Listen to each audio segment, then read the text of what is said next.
we're all intuitive.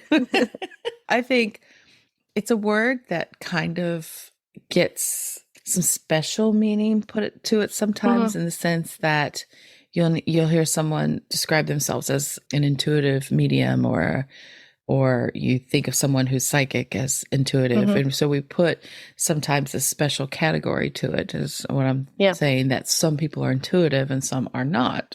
However, we're all intuitive in some way.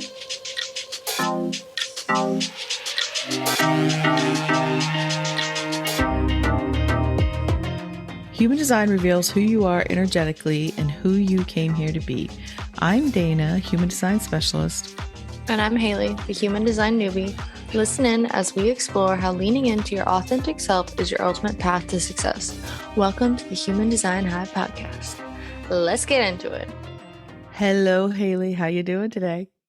Hello. I'm good as always. Good as always. Yes, you are. Well, that's good. I mean, some people enter every conversation with, oh, let me tell you, it was a day. And you're like, I don't even want to ask. You know, those people, you don't even want to ask them, like, how's your day? Like, yeah. I mean, start pretty much every work call. They're like, hi, how are you? I'm like, I'm good. How are you? It's just like my standard response. Yeah. I was going to say, now we don't have to always fake it, but it is so like, why we do that? We just, how are you? How else are you supposed to answer? I mean, some people do want to tell you everything and you've got to be careful, but you're like, I wasn't really asking. I know I've heard different conversation starters before, things you should ask instead, or things to bring up, like,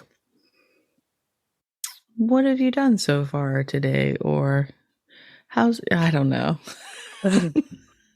Automatic responses. But anyways, so let's just hop right in here. I thought something I've been thinking about, because it's a fun little topic to talk about. I think people are interested in, which is talking about intuition. And first of all, what does intuition mean? Like, what do you think when you hear about people talking about intuition? To me, it's just kind of like, it's just like a knowing. Like, you just kind of have this thing that you're like, no, I know that, but you couldn't like explain it necessarily or be like, why do I know that? It's just kind of like, and it's not even, for me, it's not even like almost like a, not tangible, but like really solid thing. It's just kind of like a feeling, basically. Yep. That's very good. Very good. Yes. See, we're all intuitive. I think it's a word that kind of gets some special meaning to it sometimes, in the sense that you'll hear someone describe themselves as an intuitive medium, or you think of someone who's psychic as intuitive. And so we put sometimes a special category to it, is what I'm saying, that some people are intuitive and some are not. However, we're all intuitive in some way, because really intuition is like, how you described it is more of a mechanics of how it can function. But it is also this, really, it's how we interpret information from our inner and outer reality. So if we talk about this big quantum soup that we're all in, we're just all these particles moving around, and there's, especially when you study like in the yogic system and the chakra system and everything, they'll talk about these different layers to your being, like a different sheath. It's like the physical actual realm is like this, the closest, the smallest, it's the inside, like the Russian doll type of thing. And because that is the manifest reality. But then outside of that, when we're talking about the aura types and things like that, your aura, which extends out, is more of that mental and emotional body. And that is the filter through which everything comes through. And then there's like, I think 7 different layers, 6 or 7 different layers. I'm trying to remember back to my meditation and yogic studies, the diagrams and all the names for them and everything. But then there's also this, like, outside that mental emotional body, there's this other sheath, let's call it, that is this interface also with the quantum and source, whatever you want to call it. So there are these different layers. So the intuition lies within there of being able to be this communicator between our actual physical bodies, our physical realm, and the other realms that are informing us. So it's like, and it's built into us. It's like literally part of the hardwiring of our system, and we are designed to interact. It's just, I think, as evolution has gone on, evolution and I guess history and our progression as a species in humanity and technology, we've kind of, in a way, lost touch with it. Some people are tuning back into it.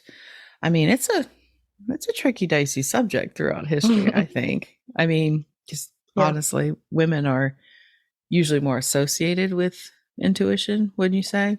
What did they used to do to highly intuitive women who lived in Let's see, what didn't they do? Yeah, women who dealt with not just the physical reality, but also dealt with all the other magic realms, shall we say.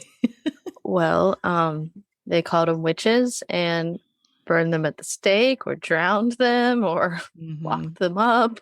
Lots of things. Even before the witches, they've always been trying to put the women down, but enough of that shit.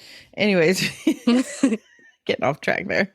But we can see even in our in the chart in human design, when we've talked about this before, about having these awareness centers specifically in the body. Do you remember what the three awareness spleen is one? I believe the solar plexus is one. And the ajna. The ajna. That's right. Yeah, so we know that we've talked about it before. There are these areas that specifically we've looked at that, you know, the spleen is that instinctual awareness, the ajna, the mental awareness, the processing, the thinking, and then the emotional solar plexus, of course, is our feeling awareness, emotional awareness. And those are just some of the areas we've kind of touched on. And so what I thought we'd do today is look at more, I guess, specific markers in the chart, because like I said, we've all have a way of doing this. And most often we're not even aware that we're doing it, right? Because we chalk it up to coincidence or, oh, of course, I should have known that was going to happen. We kind of discount. I'm just lucky. Just lucky. Yeah. Yeah. Like lucky is a funny thing. Luck is a funny thing because there is, I believe there is little miracle moments, but you do have to, you have to kind of, you are following that intuitive awareness to get you to where you need to be in order for those lucky things to happen. So yeah, it's a matter of paying attention. And so I thought if we looked at it, you know, and especially if you haven't already, listeners, have a copy of your body graph when you're looking or when you're listening to this, it might be a good idea to maybe follow along with your body graph to see if there are any of these places that we're talking about. You might just know already your configuration. We're not getting into the nitty-gritty of too many gates here, but really you can just kind of ponder if these things are present in your chart and maybe contemplate if you haven't thought about your own intuitive awareness, to look at it in a different light. And as we talk about it, maybe start paying attention to the ways that the intuitive information can maybe come in and just start to, I don't know, track it, notice it, just encourage it, right? Likewise, and there's going to be lots of different ways. There's going to be overlapping. It's not like, oh, this is one way that you process intuitive information. But also likewise, you may already know that you have certain ways of interpreting intuitive information. And if what I say doesn't jive with that, then that's okay too. This is just for information, for fun, just maybe looking at it a different way. Would you consider yourself intuitive, Haley? Maybe. I feel like I just know things sometimes. But Okay, then let me pose. also, I realized I just asked you a yes or no question. Let me pose this to you a different way. Okay. If you were just, how would you describe what you think intuition, how you think intuition might work through you? I'm very bad with precise examples, Mm-hmm. It's okay. always. But I don't know. I just feel like sometimes I just know things and Mm-hmm. like, I don't know where it comes from. And then a lot of times I'll get in my head about it and second guess myself Mm-hmm. because I'm just like, well, I don't know why that Mm-hmm. is that. I'm like, I don't know. So Mm-hmm. I know what you mean, and I know why that is. Would you say that when you describe just kind of knowing things, would you see it more in retrospect? Like when you're looking back? maybe. I don't really Okay. unsure. Okay. No problem.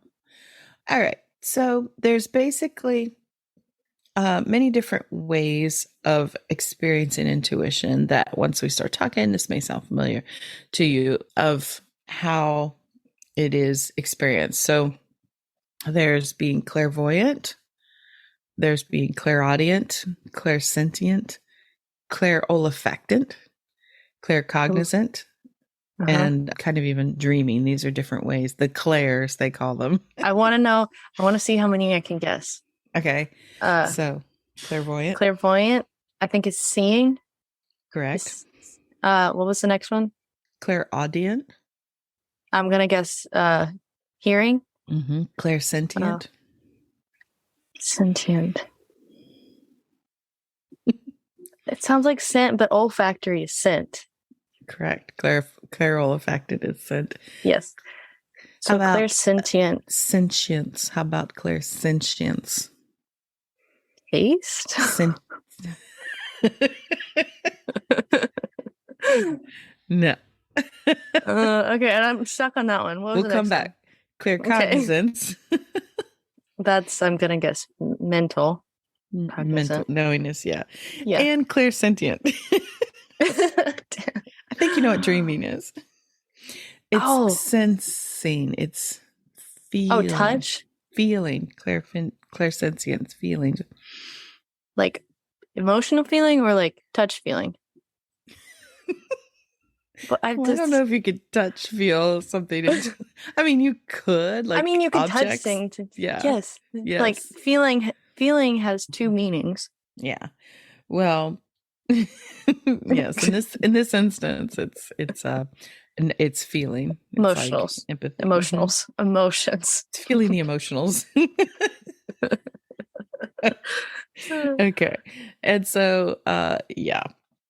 So in general, there are like areas in the chart that are going to jump off first as sources of intuition. Of course, there's going to Mm-hmm. be that which centers around the spleen, a defined spleen, which we're going to kind of wrap that up at the end. We're going to talk about that a little bit. Because that is this instinctual awareness center. There's the openness in your chart, depending on, where you have openness, especially some centers over others, because obviously that's where you're receiving information Mm-hmm. from people. And then there's also kinds of definition, gates, channels, that kind of thing that make it more likely, but a more clear Prevalent. indicator of that may be your type of processing intuitive information. Okay. So to start, you were correct in saying clairvoyance is, or being clairvoyant is a Mm-hmm. scene. And it doesn't have to actually be like, I see dead people kind of thing, which I've always, not I've always, but I've often associated it that way because some people do actually see things physically with Mm-hmm. their eyes in their outer reality. I mean, those to me would be highly attuned individuals, but a Or lot of it is, children. or children, yeah, a lot of it is inner vision, or cats. Or cats. Oh God. It's always this creepiest thing. They always look terrified when they see something too. They're like, "What the?" And it's usually over your head. You're like, Yeah. I know, you're always like, what the hell? You're like, I'm not turning around. The best is when they look at you and they get that terrified look and then they run. Yeah. It's like, should I be following you? I know. You're like, what the hell? God, I'm sorry. It makes me laugh because I'm just thinking of my stupid cat. She does it all the time.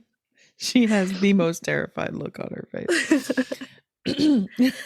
Anyway. But we talk about how cats are like more attuned. Their ears can hear the different frequencies. Remember what were we talking about? They were scratching the walls and they thought, what were we talking about? I don't think that was me. Was that Lakeland? No, I don't know. Maybe. I think it was something I heard on another podcast or something somewhere. Just how animals, can hear the different frequencies, and especially cats are tuned to different frequencies that they say could be kind of the terrified look they get sometimes if you hear something that you can't hear. You're like, which is not any more comforting. No. Yeah. Okay. So a little off track there. Okay. So yeah. So this intervisioning, or just visioning, I should say, clairvoyance, having psychic sight, I guess you call it, intuitive sight.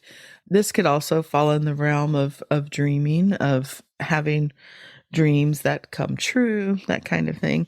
Or not even that they come true, like I had literally. that happen one time. Yeah, what was that? When I went to Camp Flintlock, the like revolutionary or like colonial summer camp. Can't believe I subjected you to that. That was your choice. 2 years. That was your choice. You wanted to go. I let you go. It was like the only summer camp I ever went to. I know. You picked basically the indentured servant camp. Yeah. Okay, so yes, Haley went to a summer camp that her friend went to. She asked to go. She went. It was in North Carolina. It was hot. It was literally living like you're in the 1700s. 100%. 100%. And first time she went, I got the letter from her. How old were you? Like 9, 10? Probably. You wrote me a letter from camp, just like back in the old days. Took almost a week to get here because I got it the day I picked you up, and you're like, I'm so sad. I miss you so much. I've got nothing to eat. I'm so hungry. Please come get me and take me home. And I felt so You're like, bad. I'm coming. I felt so bad. I was like, oh, this poor child has been just miserable. And I got there and you were fine. You were fine. You got over it. But boy, those first couple days were hot. And then I went the next year. And you went again. But yeah, so back to dreaming. Back to my dream. So I had like a dream like that one of the nights there, and it was like the dream was like I'd come out of the tent, and you would come out of the tent and take a right, and you would see like the wood chopping area, and then like to the left was like the eating tent. It was literally a tent. But and so in my dream I'd come out of the tent, and I was heading towards, making my way towards the food tent. Mm-hmm. And there was one of the girls in my dream, like clear as day, she was walking towards me. Mm-hmm. And like that was all I remember from the dream. And then the next morning I walk out of my tent and it's the exact same thing happening. So you did, when you woke up, you remembered the dream when you woke up. It wasn't like that deja vu thing later on. I can't recall entirely. And I've, just from recalling the memory, I don't recall if I woke up and remembered the dream, or if it was just like, as soon as I walked out and saw it happening, it was like I could see the dream, or it was like a deja vu feeling. I don't really recall exactly, but yeah, it was weird. I think a lot of that, can definitely happen. I don't think I've ever had exact dreams. I know that we would like to, because I know we've had dreams that feel real, like our other cat coming back. We've all dreamt about her and she hasn't come back. But yes, there are definitely people. And it doesn't have to be as far as the dreaming part, it doesn't have to be an exact replica of a dream. Like if you start tracking your dreams, there's something else we did in the meditation training was a lot of times you will have dreams and you, for specific to yourself, have certain like representational themes in your dreams. Like if you see the color red for you, if you start tracking your dreams and then what happens in your life, you can see that when you dream about water, or you dream about houses, or you dream about this, because there's all kinds of dream books out there, but that's just like human design. It's like different to every person. I don't believe you dream about a house, it means this. It's like, what does it mean to you? And it was really interesting to see after a while, because we would keep track of as much as we could remember, if you can remember your dreams. A lot of people can't. I don't. Yeah, even just glimpses like, oh, there was something, a certain color, or certain thing. And then so on one side, you would write that about what your dream was that night. And then you would also track what happened in your day. And the theory and the lesson there was usually there was this couple days before things happen, there were things represented in your dreams that could help portend that. Like for me, especially I will say this. I noticed there was a pattern that when I dream about water and big waves, I will dream about big waves, water, being in water, breathing underwater is my favorite. People have flying dreams. I dream I can breathe underwater. It's awesome. But I started to notice there was a correlation between that and emotional moods. And I just remembered that. I should pay attention to that. It was almost, well, I guess it is like a wave. Maybe it was portend, to my wave. So that was interesting. But clairvoyance can be inner visioning things you see as well. I would definitely not say this is one of my clairs, but some indications, interestingly enough, if you're defined in your head center in any of the gates, 64, 61, 63, could be that the definition there, and especially if you have a defined head, like you could have defined gates, but especially defined head, maybe start paying attention to that and tracking that in a way, because it could be one way you receive information in a more consistent way. So even if you're undefined, such as myself, it's possible to come through, but it's just not as consistent or reliable. It could be more variable how I experience it. So that's the clairvoyance. So pay attention. Those gates are in the head or the ajna? Which one's on top? They're in the head. You have all three defined. And you have a defined head.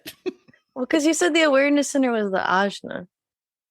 Yes, a mental awareness, because that's like thinking and processing and everything. But if you think the head center is that interface between, your physical reality, it's divine inspiration and visioning, and especially the gate 64 is that, which is where you're defined 6447 is, well, we're going to talk about it. We'll put a pin in that. Okay. We'll come back to that one. Okay. Okay, so moving on to clairaudient, which is hearing, right? And this is inner hearing, what could be considered psychic hearing, voices, but it could also be shifts in tone and hearing what people and what the maybe. Like I said, if a shift in tone, it's like, well, somebody could be saying something, but you might know what they're really trying to say or what you hear differently. And clairaudience and claircognizance, the clear knowing, intuitive knowing, often overlap and go hand in hand because it's prevalent in the knowing circuit. So the knowing circuit is individual circuitry, really. And so it's the circuitry that goes straight up through the body graph and then it goes around the inner side. But you can look at it on a body graph. And I do have the one podcast episode we did on circuitry. I think it's, I don't know which one it is. I'll try to link it in the show notes, but I have a free guide for circuitry that you could see all the different circuitries and what they are in charge of. So anyways, so this would be like the knowing circuit, the centering circuit, and the integration circuit. So these are this individual circuitry that carries that knowingness. Obviously, it's a knowing channel, knowing circuit, and as such, it's nonverbal, right? There is this knowingness. It doesn't have language, and so it is the clairaudience as well, being tied to that claircognizance. You could hear things. You could be more attuned to certain sounds. Like there may be, like some people might hear chimes or something, or some people might have these little actual auditory sounds that they hear when they're receiving information, a ringing in the ears, or it may be an actual voice. Like, it's hard to explain. Several times yesterday, my ears rang. Yeah, there's been a lot of ear ringing. Mine ring constantly, but there's been a lot of ringing. And there is the idea that when you are hearing that high pitched ringing, some will say that this is your guides or angels or whatever trying to communicate with you because they're on a higher frequency than we are. Maybe that's what my cat is tuned to. Well, they cats were like familiars to witches and things. And you can experiment with that. Like it's a higher frequency. And I know people say, if you just tell it to slow down a little bit, it's like you hear this persistent like ringing, like, it almost feels like somebody urgently trying to tell you something. It's like, just slow down, just slow down. I can't understand you. Talk slower. And I think I have experienced this as well. And this is, like I said, I have a lot of the individual circuitry and the knowingness. And then one place in particular is in the channel 3457. So 57's in the spleen. And that 3457 it goes from the spleen and kind of jackknifes over to the solar plexus. Yes. Sacral. Sacral. Yep. It goes. Yeah, gate or channel, it's called power. And gate 57 is considered to be like the gate of intuition in human design. I mean, that's what it's called, intuition. And so if you have this gate defined, usually people here are very highly attuned to sound and could be associated with even doing work with sound or sound editing, sound processing, sound healing. It's considered gate 57 is considered the gate of the right ear. And so this would be, I've been playing around with this because I have this gate, I have this channel, I have 57 once or twice, I think, in my chart. Do I tend to lean in with my right ear more? Because I think I do sometimes when I'm trying to actually hear what someone is saying. I tend to use the side more. I don't think I'm ever like, what are they saying? I'm usually like, what are you saying? I'm turning my right ear a lot. So I have had instances of hearing a voice, but not like, I think it, like I said, that overlapping with knowing and hearing because, and I think since it's in the spleen, gate 57 is also like instinct and awareness, fear. Right. The couple times I have heard something has been in a situation where it was like, this is for your well-being. One was, I was caught in a rip current on a boogie board. And I think we talked about that one. Yeah. Frantically like trying to get back in and then just clearly heard a voice, just go that way, just go parallel. It was like clear as a bell. Like it literally like so, and you didn't know that because like, I grew up on the beach, so I know that like you guys taught it to us. If you're having a rip current, you swim parallel, but like you didn't grow up on the beach and you didn't know that. So like I'd only been there a little bit. Yeah. So that wasn't just like something you had learned. That was just like just and it was came to you. And it was definitely, and when you say hearing, like it was clear. I couldn't tell you what the voice was, but it wasn't mine for sure. And it's not like I looked around like, who was that? It was just like, oh, thank you. Okay, I'll try that. And then that's also the same way I heard really when I got on this whole path of yoga was the clear voice that came through. Because I can remember both times clear as day. And this one I was walking a backyard and it was just like, it wasn't exact words I remember, but there was clearly a voice telling me that I could figure my shit out on my own, and I needed to like not. I was on anxiety medication, and it was like, you don't need that. You You don't need need to do this. this instead. And that was life changing too. So that it does happen, but it's yeah, it's interesting. I also think clairaudience can be associated with what am I trying to say? Automatic writing. Thank you. You can see me trying to scribble with yep. my hand. I saw you try to do your automatic writing. Yes. And I do that at times too, experiment with that. And there is like a voice you hear, but it's not a real like someone talking in my ear. It's not my voice talking. Just kind of like deep down in there. Yeah. So also clairaudient, another gate 22, which comes off the solar plexus. That's the gate of the left ear.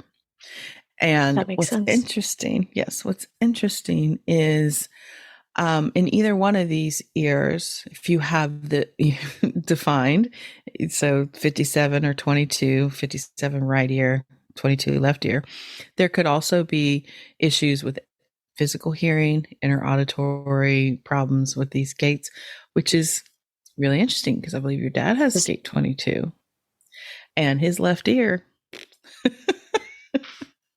He needs to maybe work with that a little bit. No, he actually went suddenly overnight deaf in his left ear. About, gosh, that was about 10 years ago, maybe. It was like literally overnight. He like woke up one morning, right? Yep, overnight. And he's regained about 60%. But that's definitely, we always say, okay, which side do we need to sit on? And I realized, I always sit on his right side. That's where he can hear me. His left ear. It's funny, you have to deal with the lefty hearing. I have to deal with the lefty eating. Yes, Presley is left-handed. Let's clarify. He's not left-eared. Left-eared. Okay. So let's move on to clairsentience. Okay. Clairsentient. Which is dreaming. No. It's feeling. Oh, feeling. Damn it. So I only get a B. Yeah. This is people whose intuitive awarenesses come to them through feeling and sensing, what you could be considered as an empath, someone who's literally feeling it in their body. Where this can really show up in the chart is in the G center and in the solar plexus. If you are open in those areas, you are definitely a highly empathic.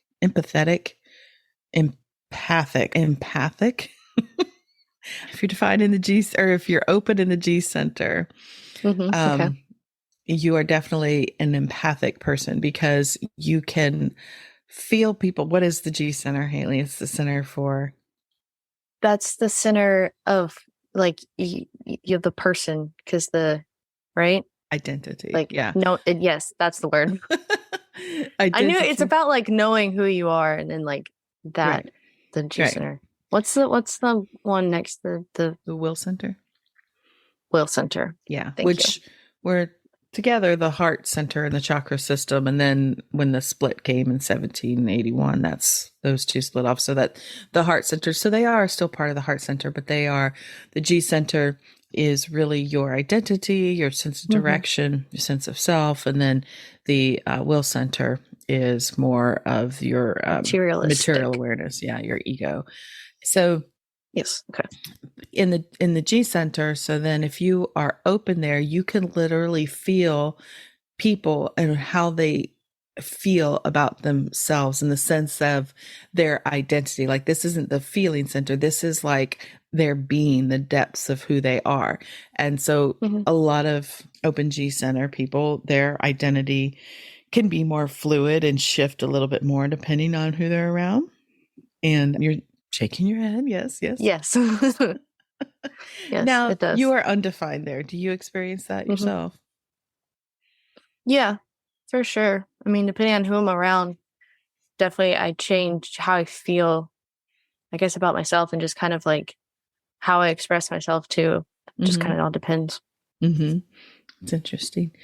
Just funny because I would see you in one way, right? But then you're around me, so I'm not there when you're around other people. Oh, now I'm intrigued. Who is Haley Phillips? Oh, Haley Well, no, Grooms. okay, so I still feel like I stay Yeah, you're very true to yourself. Yes. myself. It's Right. just I maybe express things differently Hmm. or am more reserved on some things Hmm. just because of who I'm around. Yeah, totally. Yeah. And that's, it's a gift because you're able to really feel into people and get to know people and how, like I said, it makes you empathetic in the sense that you can identify with them more and makes it, like for someone with a defined G, it's can be, I don't want to say more difficult, but challenging at times to identify No, with certain people. I totally can see it because me and Presley's defined in his G, correct? I Yes. believe he is. Mm. And so like we can be talking about someone's situation Mm, yeah. and most instances he could not care less Yeah. because it doesn't affect him. He's unbothered by it. Yeah. And I Which can is more see than the other just his G person's center. yeah. Yeah. But then we can be in the same situation, like talking about the same person, and I can see it differently from him and like actually feel where that person's coming from and like Hmm. Yeah. how they feel. He's just like, "Meh." Yeah. Mm. Well, that's interesting because also the other part of that, the spleen, or excuse me, the solar plexus, if you're undefined there as well, you are sensing emotions from other people and how they are feeling about things. And so you both have undefined solar plexus centers. Mhm. However, this is what's interesting is where conditioning comes in because you are empathetic. You're talking about your undefined G, but it's also your undefined solar plexus can make you a very sensitive, empathic person, right? Mhm. Well, he is also open in the solar plexus. It doesn't mean, like I said at the very beginning of this, take it or leave it. These are just some Mhm. conversations to have and some observations and everything. But I think Right. your conditioning is going to be different because you grew up differently, right? And Mhm. so Mhm. you grew up around people who weren't very emotionally volatile, let's say. Everybody in your household's defined emotionally, except for you. Yeah. You are our Oh well. outlier. Whereas in his situation, I don't know the definition of everybody in his family, but I know his experience was very different than yours. Mhm. And Yeah. that could tend to make him a little more closed off Mhm. emotionally because when you're open there, you're either like super, I don't want to say you're either super dramatic. Like you can be someone who is emotions all over the place, or you could be someone that is like people pleasing to make people happy, or you can be someone who just kind of shuts it down because it's too much. Mhm. And I Yeah. think there's some of And that at play. yeah, in our entire 7-year relationship, I've seen him cry once. No, his grandpa. Mhm. When his grandpa died. Yeah. Yeah, because he learned from an early age that emotions were probably dangerous. There was a lot of behaviors in the adults Mhm. around them in the formative years. Not everybody, but, you know, they could definitely, for protection and for survival, make someone just like not going to deal with it. Yeah. And Mhm. so that could also be at play when he's like, I don't see it. It's okay. But, Yeah. he's young yet. You both are. And it doesn't mean you have to like suddenly open yourself up to all Mhm. that because in both of those areas, what's important to know when you are open in those areas is to energetically be, when you're around other people, to be a screen and not a sponge, meaning what we say, you recognize that when you're around certain people, when you're feeling certain things, it can be informing you and it can be important information, but Mhm. also to not attach yourself to those feelings and define yourself by those feelings. Let it pass through you like air goes through a screen. Don't become a Mhm. sponge and suck it all up and hold it as yours. It's not yours. Yes. It's not. So this clairsentience, so in those two centers being undefined, but also if you have definition in any of the sensing circuit, which is collective circuitry. And Mhm. so if you're looking at the chart, it's a lot of the the gates that run around the outside of the body graph. So we're talking, well, it starts up where you have it in the 6447, pops down to the other side of the ajna, 1156, and then it goes down from the throat to the solar plexus through that 3536, 4130. And then there's some up and down the middle too. But basically, when we were talking about earlier, I said, put a pin in it. This is what I was talking about. This is the area I was talking about. Taking the pin out. Taking the pin out. So the gates in the head center, 64, which if you're looking at the graph, is on the left, 61 in the middle, 63 on the right. Okay. So those are different ways of, it's the beginning of the circuitry. So the 64 is the beginning of that sensing circuit, which is collective circuitry. The middle is the beginning of the knowing circuitry, individual circuitry. And then on the other side, on the on the right, the 63 is also collective circuitry, but that's understanding and logic. Okay, so you've got sensing, knowing, and logic. Okay. So the sensing that you have, that definition there, that creates your definition through that 6447. This is information that comes from experience, but also its meaning, its story, it's abstract. That channel is called abstraction. And it comes in chunks a lot of times. It can be visual information. It can be, you get all these downloads sometimes. It can be experienced in this way, but it doesn't make sense. Like you might have chunks of information that needs to be pieced together, but it is an intuitive way of interacting with the field because you are getting this stuff coming in. It just doesn't always make sense, right? It's very right brain thinking because that is that circuitry. It's the right brain, obviously. But this is the side that is of art and feeling and storytelling and visioning. That's all these themes in that circuitry. It's dance. It's all the embodiment. It's like that sensual type of circuitry. And so you were saying something about your particular way. Why did I put a pin in it for you? We don't remember now. No. I don't know if we answered the question, but basically, I don't know. Oh, I think I know now. I'll go back in a second. So I know why. Okay. So you have definition in all three gates there. Yep. Okay. So the dominant one there is going to be this elusive kind of the abstraction, chunks of information, maybe seeing things sometimes, inner vision, not, but trying to make sense of it. Then you also have knowingness in the gate 61. And there's the logic. So when you were talking earlier about thinking things, you don't know how you know it. You sometimes, maybe you see a pattern, maybe you see something, you feel something's coming, but that logic is strong. And so with that gate 63 is very strong in you. It is strong in you. Because that's my sun, right? It is. That is your sun gate. It's my conscious sun? It is your conscious sun. 64 is your conscious earth. Correct. You are correct. Oh, wow. Yeah.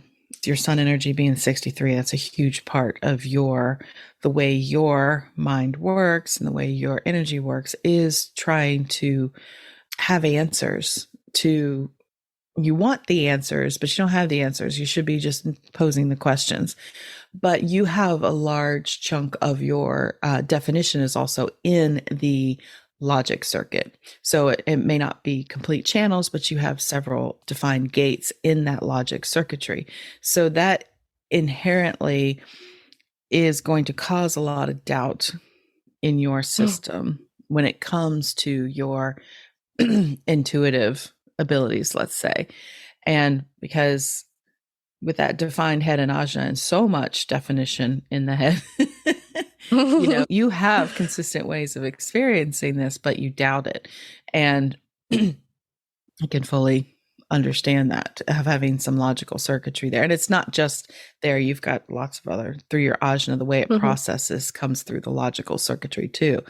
So it's one of those conundrums, one of those fun things in the chart of how we're supposed to, learn in this lifetime, is have these challenges of like having a strong sense of something, but then within yourself also doubting yourself. So there's a lot of doubt there if you have that. So that's clairsentience, which is that feeling of things, embodiment. Okay. Also, this is a really specific channel, is the channel 1949, which is from the root to the solar plexus. So with this definition, which you have the 19, with this definition as a full channel, these, I think, would fall in the category of highly sensitive people, especially children. Now, I think there are people that are considered highly sensitive, HSPs, they call them. It's in the realm of the empath as well.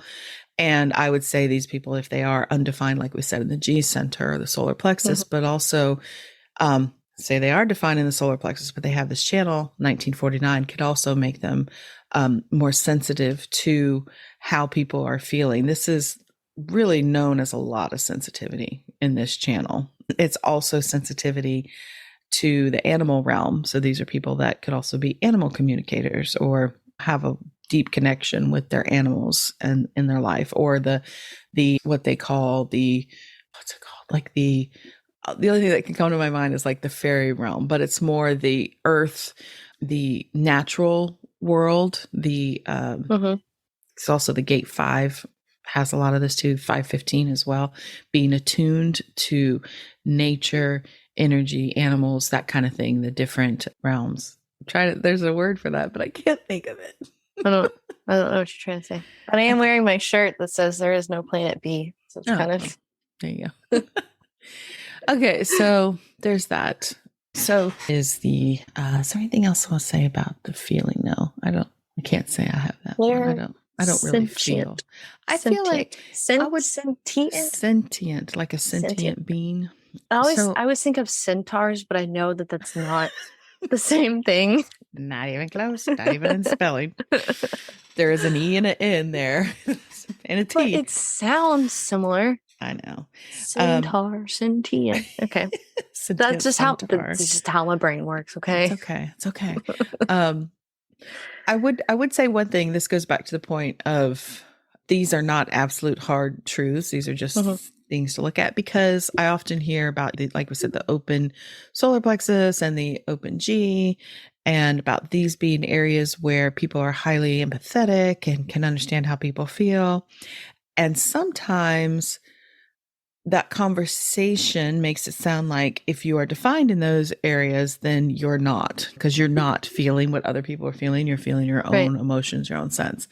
And I do disagree with that a bit. And I don't know if this is just a function of personal awareness in general, which I've certainly worked at for the last 20 years, is knowing what's mine and knowing what I'm maybe projecting or whatever. But I would consider myself an empathetic person. And that may be a function of all the forgiveness work of just understanding that we're all doing the best we can. But I do tend, like how you described you and Presley in conversation, him not being able to see someone's point of view. Well, I think I can do that. And whether or not that's an intuitive sense or if that's just a personal awareness of, or just, I don't know, being more of a grown up in the sense of, just giving people grace, maybe, because I feel like I'm always looking at it from somebody else's side. I know that when people come to me with problems they're having with other people, I guess I'm not in contact with that person they're having an issue with, but I feel I'm pretty good at helping them see the other side of things. The event that occurred when I was down last, just that one evening with Blake and Daddy, where it was just everyone was a little heated. There was a lot of emotional energy in there was a lot going on. It was interesting to See, yes, the five of us, no, it was Lakeland. Sorry. So there was five of us on the couch, your dad, me, Lakeland, and then you and Presley, right? But you're talking about even before that, you got all heated with your dad. I know.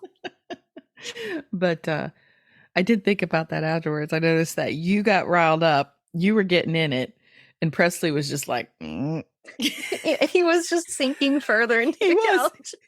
And not in a scared way. He's just like, I don't want any part of this. You can see the raised eyebrows. The raised eyebrows. Like, he's like, these people are nuts.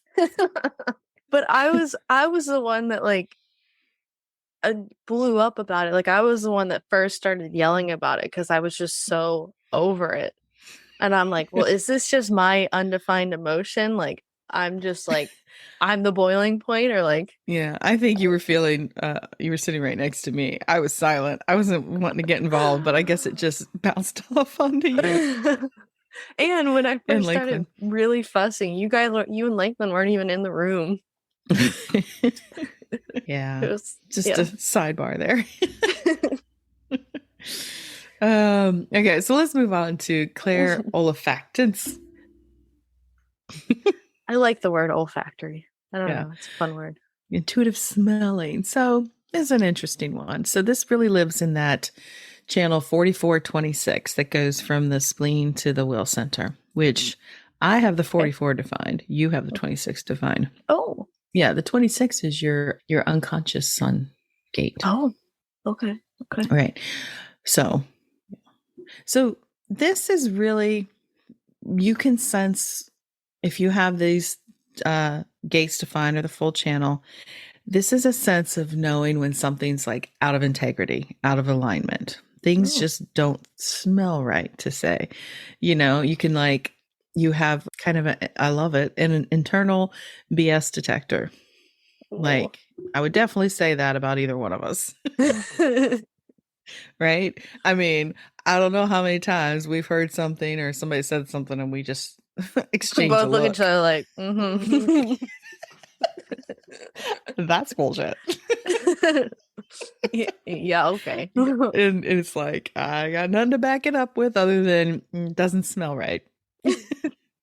Right? This is being able to smell a rat, basically, when something is just seems off, something. I mean, and you can literally have intuitive smelling. Some people could, like, if they're communicating with angel realms or a passed over loved one or anything like that. Sometimes I heard somewhere that they associate the smell of roses with angels. That's quite often something that people have shared, that when they smell roses, they feel angels around them. Or being able to smell, this is a big one, you know, with people who are intuitive mediums, in the sense, communicating with the other, those that passed over, smelling a certain perfume, or maybe the smell of like cut grass or something always reminds you of someone. And so, you know, that could be a signal that someone is communicating with you. You know what I mean? Scent is the strongest sense for memories. Correct. They last longest. They can take you like right back. And especially in that gate 44, it's strong. And we all know in my family that I wouldn't always say it's I'm smelling things that aren't there, but my nose is highly attuned. When I had COVID and didn't have a sense of smell for 3 weeks, it nearly killed me. I thought, oh my God, I could literally die because I cannot smell anything. Because I could eat something that was really bad and I would not have known. I mean, think about we take it for granted. That was like the only symptoms I had from COVID was loss of scent and taste, and that was so sad. It was, because I had to ask. You know, I wanted to drink some milk, and I had to ask somebody else to smell it because I was like, what if I drank this and it was bad milk? Because we don't go through a lot of milk in this house. Like, there's a good chance it could have been spoiled. Yeah. And we know your nose for spoiled milk. I don't fuck around with it. No. But yeah, I'm one that can smell things sooner when things are off like that, especially in I food. feel the same way. I feel like I have I wouldn't say I'm like a super sniffer, but I do feel like I can smell things that like You're more certainly nosy. strongly. No, I am nosy. I am nosy. I'm nosy too. I always want to know what's going on. Oh yeah. Because we can smell there's something going on. You're like, there's drama.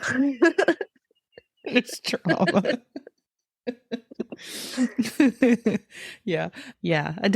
I have the highly attuned nose in the family for sure. And yeah, what a great instinctual awareness there, sense of smell. So anyways, we can sense when something's out of alignment, smell something's off. That's that one. Okay. Claircognizance, we kind of touched on with the clairaudience. It is that clear knowingness. And I'd say the clairaudience, claircognizance are my strongest senses for sure. Clair senses. And it's like you described, it's just knowing that you know something and you don't have a way to back it up. And that is the hardest thing to deal with, because especially if you're around someone with a lot of logical circuitry, it can feel challenging because have a lot of logical circuitry. Yeah. Because you don't know how to back, you don't know how you know what you know. You just know it's like sometimes I feel like I've just made it up. Exactly. And I'll go to tell Presley something and it's like, it's something I know, but then after I say it, I'm like, well, maybe that's not right. And maybe I just made it up. I'm like, I don't know anymore. That's the gate 63, gate of doubt. Yeah, that's what we were talking about. It's a very in the moment knowingness. It's a very present moment. It's nonverbal. It's just internal. It can sound like you're just making shit up in your head, talking to yourself. Sometimes you feel that. But then if you're paying attention enough, I get out of practice of it a lot, but if I have a knowing feeling of something to come or just something random comes into my head, sometimes I try to pay attention to it, write it down. I've done it more now. I don't write it down, but I do try to pay attention if something random pops in, like the whole, you should call someone at a certain time. You suddenly think of someone, and how often do we just not do that? Yeah. And then later on say, I knew I should have done that. I knew I should have reached out to that person. I knew I should have made a left turn instead of a right turn. All these ways that we know we should have done something differently. I mean, a lot of times I mainly listen to true crime podcasts, and a lot of times there's and it's a lot of times with it's like they talk about mothers' intuitions, because there was one I just listened to where the I can't believe you want me to listen to this on the way out to Colorado. I can't handle true. No, a different one. Okay. It's a less true crimey and more just kind of weird things. Okay, all right. But the episode I just listened to, it was a crime junkie episode, and it started out the mom had let her daughter go visit her half siblings, and she just felt like she should call her daughter, and never got an answer. And they talk about a lot just mother's intuition, going back to how we talked about women are more associated with intuition. Yeah. Well, and I think mothers are, I mean, I don't see how a mother's intuition could be anything other than a very strong intuition, because if you think about the fact that now this is physical motherhood, there are other definitely mothers that did not physically give birth that are still very, tied to their children. But I also think two kids like that. Yeah, exactly. But I think, growing someone in your body, you're energetically sharing that for so long. Well, and then there's the scientific data that literally the baby's DNA makes its way into the mother's DNA. Literally you transfer your DNA. Yeah, it's interesting. And that you're going to, I think, always, share that connection. And I think anybody that you care and nurture, you're going to have that same, because you have to be attuned to that person's needs and feelings. You get very sensitive to that person. So I think it does. Oh God, Haley, you just triggered so many things in me with that. Because this was part of my anxiety that I had when I was younger as a mom. I was so afraid someone was going to literally break into my house, break a window, and steal you in the middle of the night. And I was literally right next door. My bedroom door was right there. And I was so, talk about attuned to sound, that right ear. Let me tell you, the instincts, the fear that lives with those instincts were highly tuned when you kids were younger. for sure. Like, whew, I was ready to jump in front of a car at any moment and be like, "No, protect my child." Okay, sorry, we are getting on. So, some other places: openness, open head and ajna, head or ajna, but really the combination of head and ajna can really make you a quote unquote mind reader, because having openness there, You you are are literally definitely, yeah, you can tune into other people's thoughts. And what's interesting is, again, you may not think you're doing it or be aware that you're doing it, but it's funny how many times recently your dad and I've said something like, "Oh," he'd say, "What are we going to have for dinner?" And I will tell him what we're having dinner. He's like, "That's so crazy. That's exactly what I was thinking." And I'm like, "Well, I thought it earlier, so maybe you picked up on what I was thinking, but I don't know. Who because you knows?" guys are both Undefined in completely the undefined head and ajna. No, Or, I'm just head. He's head and Ashna, I believe. mm. So he probably is reading my thoughts, thinking they're his thoughts. Which I wish we could do more of that. You just gotta like start putting them out there more. Yes. He'll never listen. He won't know what you're doing. Right. So that's another one. If you have an open throat center, we've talked about this before too. They say this could be a source of channeling, which is kind of another receiving of intuitive information. But channeling is in the sense that people with an open throat, they are able to read the room basically through their throat center and know how to communicate to people so that they're heard. But it's also a way that, especially if you have one configuration with the throat they're talking about, I was reading about having defined head and ajna like you do, but not connected to a throat center, could also be an intuitive channel in a way, because it's the information is there.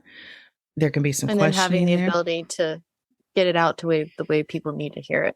Right.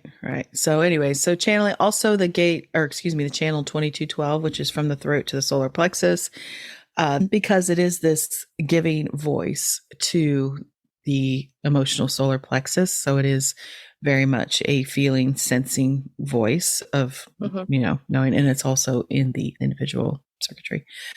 So let's see. So let's end here on the spleen, the gates of the spleen, because we've talked about intuition, and then this is instinctive intuition. So the other ways of intuiting information coming through different centers, whether dealing from the head center and like the actual divine source field, intuiting that information, right? Or it's being around other people and feeling and sensing from them, blah, blah, blah. So the thing to remember with the intuition that is in the spleen center is that this is instinctual awareness. So it's generally fear-based, right? And like I said, with that gate 57 in the right ear, a lot of times that knowingness that came through was definitely fear, survival based type of things, or whatnot. Should say, or whatnot. So gate 48 is the gate of depth and the well. It's having an intuitive awareness of when you know enough to act, to speak, whatever you can act on those. So so knowing when you know enough. So there's going to be some claircognizance there, but also I would think, and what I've heard, what I sense, what I know, that there would be some clairvoyance there as well, because it is attached to, it's part of that circuitry, the collective, which goes back up to logic circuitry, which is, left eye, really, left brain. But anyways, gate 57, when you associate, that's knowingness about the future. It's knowing the future, meaning predict the future. But in that gate, there is obviously knowingness. It's in the individual circuitry, but also that's the one again with clairaudience.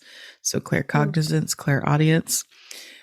Gate 44 deals with patterns of the past and knowing things about the past, being able to have a sense of what happened, but that's the olfactant we talked about, being able to smell when something is out of alignment with either things that you know from the past or going for your experience. So olfactants. Gate 50 is intuitive awareness of what others need. And so obviously that would be some clairsentience there, some clairsentience, feeling, knowing what others need. Clairsentience. It's a hard word to say over time. Sentience. Not a centaur. Nope. So sensing what others need often before they know what they need.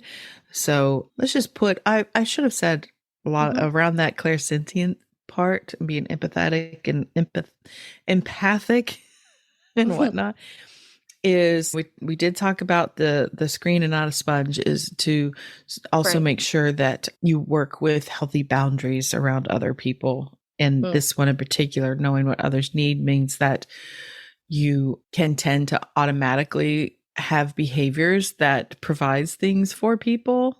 And it can get into that codependent area of you just sense and know what they need, so you do it anyhow, and it can be automatic, and maybe that's not the best thing for people. They need to figure out things for themselves as well. This is definitely one of those parenting gates that is tricky. Okay, gate 32 is about timing, when the timing is right. So having an intuitive awareness around that. So that would definitely be a sensing feeling or a knowingness associated with that gate. Gate 28, which is part of that circuitry of knowing what is worth fighting for in life, what's important. So obviously that is a knowingness, claircognizance. Could also be some clairaudience there. And then gate 18, that's also another gate associated with patterns and correcting. It's in that logical circuitry again, but also that could be clairvoyance, because you can see patterns, you can see what needs to be corrected. Also some knowingness there as well, just sensing, knowing. So they're all tied to fears, but they're also tied to instinctual awarenesses. And really, we have that whole episode on the fear gates in the spleen. You can look back through our shows there to get a little more informed on those, but those are there to help us survive. They're there to help our well-being. So maybe just paying attention to that, because I will say that, they'll say like gate 57 is the most intuitive gate. And so it's the gate of intuition. If you have that, you're intuitive. Okay, well, whatever. I have people that have issue with that statement because they don't have that gate defined, but they're highly intuitive people. Like I said, just pay attention to how it shows up for you and maybe expand your idea of where your intuition lies. Because like I said, we're all intuitive. We all are these. I mean, that's basically all we're doing is sending and receiving signals constantly. Yeah. But and it's also kind of like a lot of just what instinct is. They're very similar to me. It's just kind of like, you just know what to do. You know what is right. And sometimes, I mean, for you, obviously, just there. Yeah. That is your authority, is your splenic authority. So one good way, this is the analogy that I have been given that I think works for me. And maybe it'll work for you, depending on your age. But it's like tuning in to a radio. So there's all these signals out there that are always being broadcast in a radio format, a radio signal, let's just say. But your tuner is only, depending on where you are, is going to only be able to hear certain stations. When you tune it into that station, it's very clear. Doesn't mean all those other things aren't happening all at the same time. It just means that you're not tuned to that specific one. And so you could be tuned to lots of different channels. You can tune into them, receive the information, but all of us are different on how we're going to do that. And so it could be one way, it could be many ways. Could be so natural to you, you don't even know what's happening. Yeah. It's like when you used to do road trips before everyone had like Spotify, and you'd have to like once you started getting a fuzzy signal, you'd have to find the next one that was clear, and you're like, okay, well, I guess I can listen to this music. It's not horrible. I know. It's such a new thing too, isn't it? I was just thinking I think it was yesterday. We all have, like you said, Spotify. We listen to podcasts. We listen to streaming music. We can download it to our phones, right? We never have to listen to a commercial if we don't want to. And it's such a new thing, and we've gotten used to it so quickly. I was thinking about when back in 2010, which is 13 years ago, I know there wasn't, people had iPods and we had iPhones. It was still kind of new, but I was thinking about all the trips I did back and forth between here and Charleston with my mom when she was going through all her treatments. I was like, what did we listen to? I was like, were we listening to the radio? Like, what is that? I can't even remember because it's so foreign because now I know that I'm going to Charleston tomorrow. I'll see you tomorrow. And I can already know I can pick out my podcast, or I can even I can do lots of things, listen to music. My car, I got 2021, so like almost 2 years ago now. And I've never listened to the radio on it. I've accidentally switched the input because I always listen to my phone. So I've accidentally switched the input to the stations, and I'm like, I have no idea what these radio stations are. Completely lost. I don't know any of them in the area. I know the ones in Myrtle Beach because that's what I had to listen to. I don't even know anymore. I don't even know what they are. I hate that. Anyways, so we got off topic there. Yeah. Point being, we are off topic. Anyway, so just pay attention to see how signs, symbols, knowingness, things show up for you. And this is really, I wanted to talk about it today because our last episode, we were talking about all the big planetary shifts happening in the outer planets. And there's going to be a lot of inner work to be done, and you can use the information that is being transmitted to you at all times to help inform that. And so if you just start paying attention to the signs, especially if you're a generator type, you should always be paying attention to the signs. They are there. We just often don't even notice them. Everybody's so in our heads all the time. We're so cut off from our physical surroundings. And that's important that, because we are in physical bodies, it's important to be in tune and aware of what's happening literally physically around you, because there is information given to you. And I will tell you, this is just a peeve. I try not to, when I'm walking, to, be completely tuned out to what's going on around me as far as listening to something. I have been, yes, I have listened to things before. Never music, though. I don't listen to music because that drowns out too much things around me. I could listen to a podcast if there was something I needed to brush up on or whatever, a training or something, I could do that. But anymore, no, I just try to be out in nature and hear the music. But also, I can't stand, you talk about true crime podcasts. I can't stand to see young women walking around jogging with their earbuds in. And I'm like, no. Pay attention to your surroundings. It's scary. Yeah. But, and if I go out and do a walk, I try to unplug because I am just throughout my work day, obviously I'm working on a computer, and then I do typically always have something going on, either listening to a podcast or watching something. So it's when I do go outside, I do just kind of try to disconnect. So I'm aware of my surroundings, but also just kind of giving myself a break. Yeah, I think you can do it healthily I think you can still hear what's going on without, anyways, might have to cut that because we've been talking a long time. So, anyhoozle, cool. So, alrighty, rad. All right. So that's where to look for intuitive markers in the chart. Have fun looking at your chart, playing around with it, start tracking it, paying attention to it. And we'll just leave it there for today. So we will catch you in the next episode, unless you have anything else you want to say, Haley. I know you don't. I don't think so. It always feels weird to wrap it up without, lobbing it back to you to see if you have anything to say. That would be I appreciate it. I usually don't, but I appreciate it. All right. So once again, thanks for listening, everybody. We'll catch you in the next episode. And bye, Haley. Bye.